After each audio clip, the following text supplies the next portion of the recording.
Hello everyone, so let's see our next question.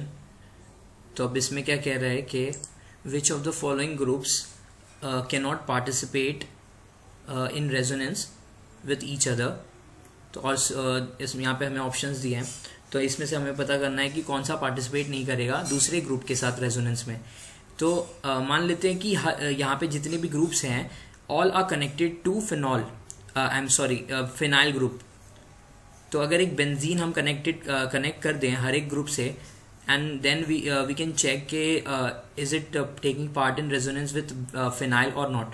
तो सबसे पहले अगर मैं COOH अगर यहाँ पे कनेक्ट करूँ तो here it is visible के this pi bond is in resonance, is in conjugated system with this phenyl, तो this will take part in resonance।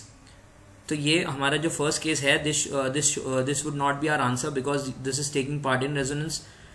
तो फिर सेकेंड केस में आते हैं, तो यहाँ पे COO माइनस है, तो this H plus is replace by minus, तो ये हमारा सेकेंड केस बन गया। नाउ अब यहाँ पे अलग कहानी है, यहाँ पे ये जो ग्रुप है ये खुद में रेजोनेंस कर रहा है।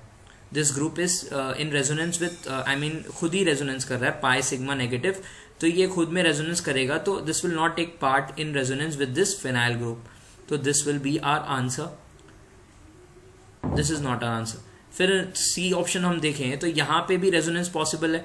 अगर हम फिनाइल को कनेक्ट कर दें directly C double bond O Cl से, तो this pi bond sigma bond and a pi bond of phenyl group, this is in conjugated system, तो this will also take part in resonance, तो ये भी हमारा answer नहीं होगा।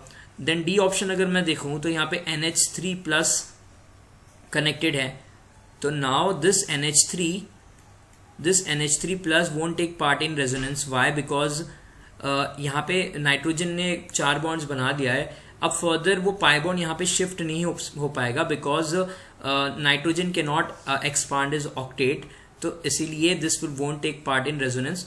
ये सिर्फ इंडक्टिव इफेक्ट शो करेगा, तो ये हमारा आंसर हो जाएगा। देन उसके बाद ई केस में देखें, this is a carbocation and we all know that carbocation migrate कर सकता है, कार्बोकेटायन कॉन्जुगेटेड सिस्टम में आ सकता है। If phenyl is connected to CH2 plus, तो it will take part in resonance, तो this will not be our answer. फिर एफ केस में देखें तो ये कार्बन फ्री रेडिकल है, and we all know that carbon free radical will also take part in resonance. यहाँ पूरी benzene ring पे वो रेजोनेंस कर सकता है, तो इसीलिए this will also take part in resonance with the other groups.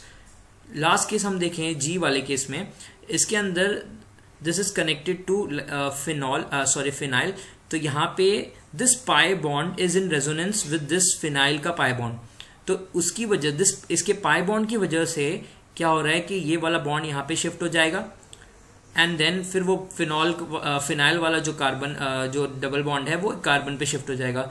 तो यहाँ पे हम देख सकते हैं कि because of this availability of this pi bond ये रेजोनेंस कर सकता है, तो this will also not be our answer. तो हमारे जो पॉसिबल आंसर्स हो जाएंगे that will be B option and D option, because carbon free radical भी यहाँ पे पार्टिसिपेट कर रहा है। तो COO minus and NH3 plus will be our answer. Thank you.